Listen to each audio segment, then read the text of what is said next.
सर्वच मुलांना आता स्कूलला सुट्टी लागली आहे, त्यामुळे रोज काय करायचं, काय खेळायचं हा प्रश्न मुलांना असतोच.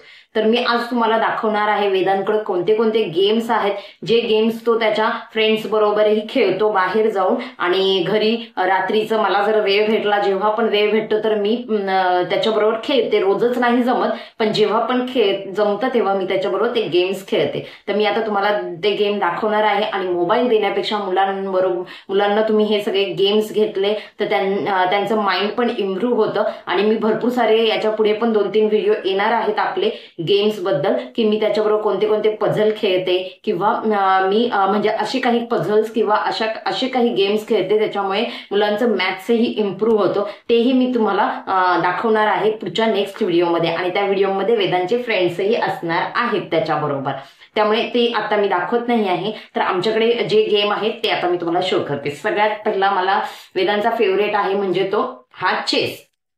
ऍक्च्युली हा आमचा दुसरा चेस आहे. याच्या आधी आमच्याकडे मॅग्नेटचा चेस होता, पण त्याचे असे 2 पार्ट झालेले आहेत. त्यामुळे ह्या बर्थडेला आम्ही त्याला हा चेस घेतलेला आहे. अगदी वेदांत 4.5 वर्षाचा होता तेव्हा तो चेस खेळायला लागला. एवढ्या लहानपणी, म्हणजे असंच मजेमध्ये कोरोना होता आणि काही खेळणी घ्यायची तर मला चेस आवडला. ऑनलाईनच ऑर्डर केलेला आणि तो घरी आणल्यावर त्याचे पप्पा म्हणत होते एवढ्या लहान मुलाला काय जमणार आहे. तेव्हा कोरोना होता आणि मी तेव्हा गावी होते माहेरी. तर वेदांचा मामा आणि वेदांचे पप्पा चेस खेळायचे. ते पाहून कोणत्या कवडीला काय बोलतात वगैरे हे सगळं तो शिकला आणि खेळायला लागला. आणि तो खूप छान चेस खेळतो. मलाही बऱ्याचदा चेसमध्ये तो हरवतो आणि मला जमतं तेव्हा मी प्रयत्न करते त्याच्याबरोबर खेळायचं चेस. आणि बऱ्याचदा मी हरते, कधीतरी जिंकते.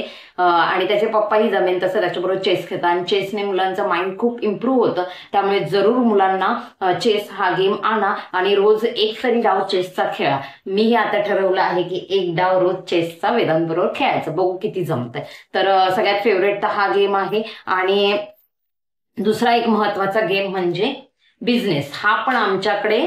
याचे पण आमच्याकडे हा दुसरा बिझनेस आहे आमचा. ह्याच्या अगोदर आमच्याकडे बिझनेस ह्याच्यामध्ये म्हणजे 5 गेम आहेत टोटल. हा आहे बिझनेस. आणि याच्या बॅक साईडला तुम्हाला इथे स्नेक अँड लॅडर दिसतंय. इथे एक क्रिकेटचा गेम आहे. सॉरी, उलट धरला इथून. इथे क्रिकेटचा गेम आहे, इकडे स्नेक अँड लॅडर आहे, इथे एक कारचा गेम आहे आणि इकडे आपण जे लुडो खेळतो ते आहे. तर असे 5 गेम एकाच गेम मध्ये आहे. हे पण आमचं दुसरं आहे. याच्या आधी जो बिझनेस होता तो फक्त बिझनेसच होता सिंगल, पण तो खूप छान होता. त्याच्यात जे काही नोट्स होते तेव्हा वेदांत आय थिंक 5-5.5 वर्षाचा असेल तेव्हा मी घेतलेला तो बिझनेस. पण तो खूप छान होता डीमार्ट मधला. त्या बिझनेसमध्ये 5 रुपयाची नोट, 1 रुपयाची नोट, म्हणजे असं अशा एकदम लहान नोटींपासून नोटी होत्या.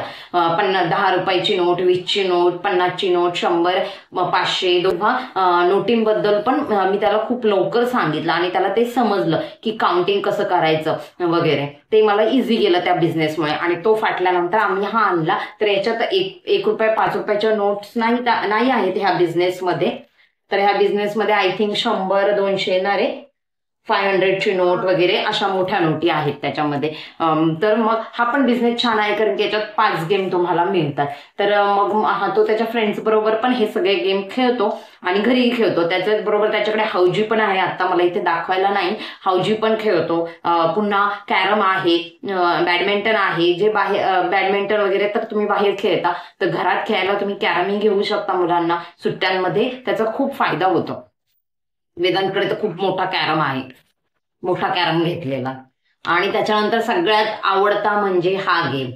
तुम्हाला सगळ्यांना माहीतच असेल, हे आहे फुल्ली गोळा. तो खूप फेवरेट आहे त्याचा. आणि हे दुसरा आहे लाईनचा गेम, म्हणजे लाईन मारायच्या आणि ज्याचं स्क्वेअर अगोदर होईल त्याने त्याचं नाव त्याच्यात लिहायचं. ज्याचे जास्त नावाचे स्क्वेअर होतील तो विनर असणार, असा हा गेम आहे. याच्या व्यतिरिक्त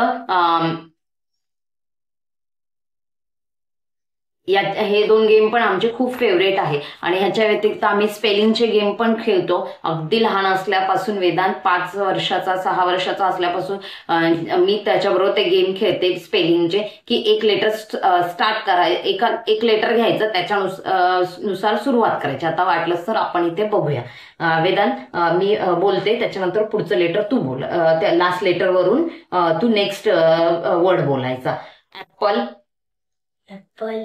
एलिफंट. हा, मग असं ऍपल म्हटल्यावर, आणि मी जो तेव्हा लहान, आता तर त्याला ऑलमोस्ट सगळ्यात स्पेलिंग येतात. एकदम लहान होताना मग मी त्याला सांगायची काय, आता ऍपल बोललाय तर ऍपलचं स्पेलिंग सांग, आणि माझ्याही स्पेलिंग मी त्यालाच सांगायची. मग ऍपलचं तो पूर्ण स्पेलिंग सांगायचा बनवून, आणि त्याच्यानंतर लास्ट लेटर येईल. त्याच्यानंतर आता जसं तो बोलला एलिफंट, मग एलिफंटचं पण स्पेलिंग सांगायची मी त्याला बनवायला. काही मोठ्या स्पेलिंगा 5 वर्षाच्या असताना त्याला येत नव्हत्या, आणि आता तर काही गरज पडत नाही, आता तर त्याला सर्वच येतं. तर एलिफंटची स्पेलिंगचं लास्ट लेटर काय आहे?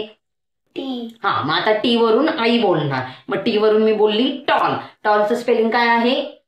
TALL. हा, मग टॉलचं स्पेलिंग तो सांगणार, आणि माझ्यावर जो वर्ड आलाय त्याचंही स्पेलिंग तोच सांगायचा. मग एल वरून तुम्ही ज्याच्यावर टर्न येईल त्याने पुढचं स्पेलिंग बनवायचं, किंवा सॉरी स्पेलिंग नाही, पुढचं वर्ड सांगायचं, आणि त्याच्यावरून जर तुमच्या मुलांना स्पेलिंग येत असेल तर त्यांना स्पेलिंगही सांगायला लावायची. हा पण गेम मी त्याच्याबरोबर लहानपणापासून खेळते. त्याच्याच बरोबर मी प्लस मायनसचे पण ओरली गेम वेदांबरोबर अगदी 5-5.5 वर्षाचा 5 वर्षाचा असल्यापासून मी त्याच्याबरोबर प्लस मायनसचे गेम खेळायची. भांडी घासताना काही असो, मला जेव्हा वेळ भेटेल तेव्हा. त्यामुळे त्याचं मॅथ्सचं खूपच छान आहे. मग मी मॅथची गेम कशी खेळायची, तर मी त्याला सांगायची की 2 + 2 किती सांग, मग 4 + 2 किती, मग जे आन्सर येईल त्याच्यामध्ये 2 ऍड करायचे. मग थोडे दिवस आपण 2च्याच ऍडिशनचा गेम खेळत राहायचा. त्याच्यानंतर मग 3च्या ऍडिशनचा खेळायचा, मग 4च्या ऍडिशनचा खेळायचा, आणि मग माझं कामही एकीकडे व्हायचं, आणि आमचे त्याचं मॅथ्सही त्याच्यामुळे खूप सुधारलं. मॅथ्सचे पण मी भरपूर गेम त्याच्याबरोबर खेळलेली आहे लहानपणी. आता त्याला ते आठवतही नसेल.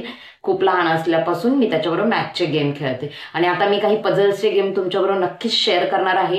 ते खरंच रात्री मुलांना मोबाईल देण्यापेक्षा ते पझलचे गेम तुम्ही स्वतः बसा. खूप इझी आहेत, पण मुलांच्या मेंदूला चालना भेटते. त्यांचं माइंड ऍक्टिव्ह राहतं, की प्लस मायनस कसं करायचं, कसं ते पझल सॉल्व्ह करायचं हे त्यांना समजतं. त्यामुळे तेही तुम्ही नक्कीच खेळा. आणि हे अजूनही भरपूर सारे गेम्स आहेत जे मी वेदांबरोबर खेळत असते. वेळ मिळेल तेव्हा, वेळ मिळाला तरच खेळते, असं कंपल्सरी नाही की रोजच खेळते म्हणून. तर तुम्हीही तुमच्या मुलांबरोबर हे गेम खेळा, आणि मुलांना मोबाईल पासून लांब ठेवा. जर व्हिडिओ आवडला असेल तर आपल्या चॅनलला नक्कीच लाईक, शेअर अँड सबस्क्राईब करा. व्हिडिओ पाहिल्याबद्दल धन्यवाद.